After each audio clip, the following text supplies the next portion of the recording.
Hello everyone, welcome to my YouTube channel. मेरा नाम है रियल दीदी और आज हम आए हैं हमारे शहर के राम मंदिर में। तो यहाँ पर दीपावली के बाद जो अन्नकूट होता है उसका सेलिब्रेशन है और यहाँ पर एक विशाल भंडारे का आयोजन है। तो चलिए देखते हैं। यहाँ पर 56 भोग सजाए गए हैं।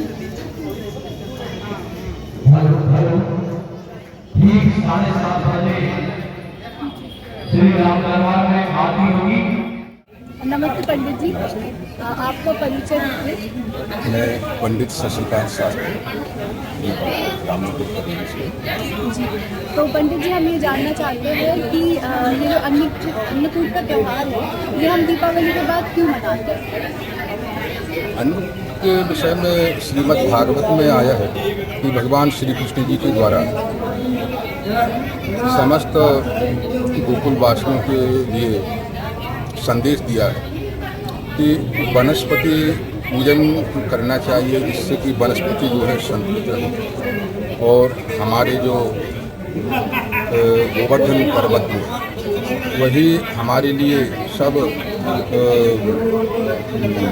वनस्पति आदि प्रदान करते हैं। बरसात भी उन्हीं की कृपा से होती है। वनस्पति यदि रहेगी पर्वत पर, वृक्ष आदि रहते हैं, तो वहाँ पे बरसात होती है।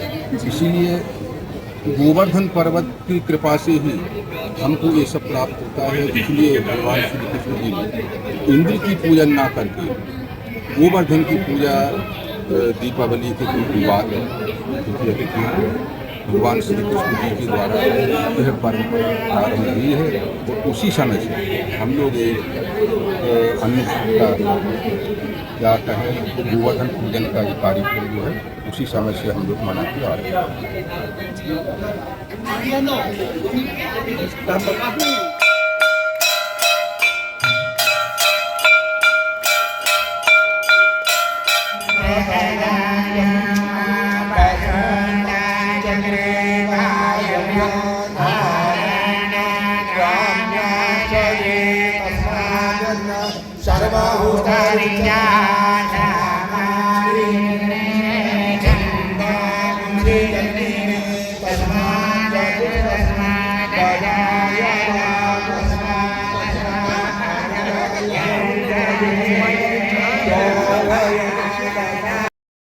तो अभी जो आपने देखा घंटे की ध्वनि और मंत्रोच्चारण के साथ में आरती हुई और इसके बाद प्रसाद वितरण और भंडारे का आयोजन रखा गया था। शुरू में तो हमने 56 लोग देखे थे ना राम भगवान के सामने, तो आरती के बाद उन सबको मिक्स करके कैमरामैन जरा जूम कीजिए। तो ये हमें प्रसाद मिला है।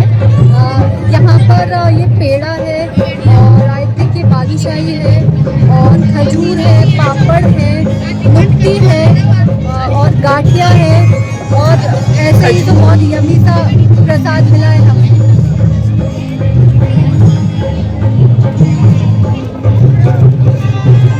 और यहाँ पर भंडारा शुरू हो चुका है।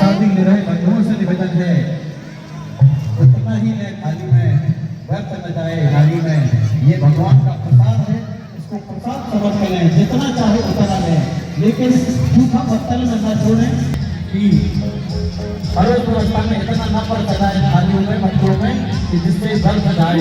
और जो परस में भी वो भी इस बात का ध्यान रखें। और आप तो प्रसाद लें, घर पहुंचकर आपके परिवार को दे सकते हैं। और वहाँ पर बैठकर भूले पढ़ने की व्यवस्था सामने भोजन समारोह के लिए आप कृपा करके इस बात का विशेष ध्यान रखें कि कोई भी वस्तु गेट से बगैर भूले के लिए बगैर प्रसाद नहीं मिला है।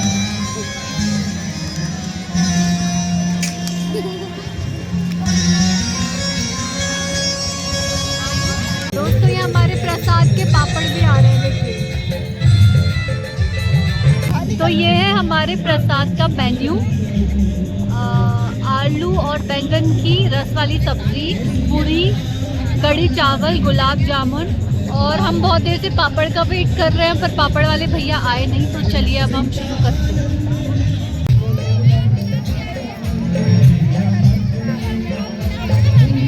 दोस्तों इंतज़ार की घड़ी ख़त्म, पापड़ आ गए हैं। अन्नकूट के इस भंडारे में काफ़ी मात्रा में लोग आए हैं आज यहाँ, और उतनी ही आत्मीयता के साथ लोग सहयोग के लिए भी आगे आ रहे थे, बच्चे बड़े बुज़ुर्ग सभी। त्योहारों का मूल भाव ही यही है कि बिना किसी भेदभाव के लोगों में आपसी जुड़ाव बना रहे, भाईचारा रहे। किसी को निस्वार्थ भोजन कराने से अच्छा और क्या हो सकता है। तो दोस्तों, ये था हमारे छोटे और सिंपल से शहर का एक छोटा सा और सिंपल सा व्लॉग, और आई होप आपको ये अच्छा लगा होगा। Thank you for watching.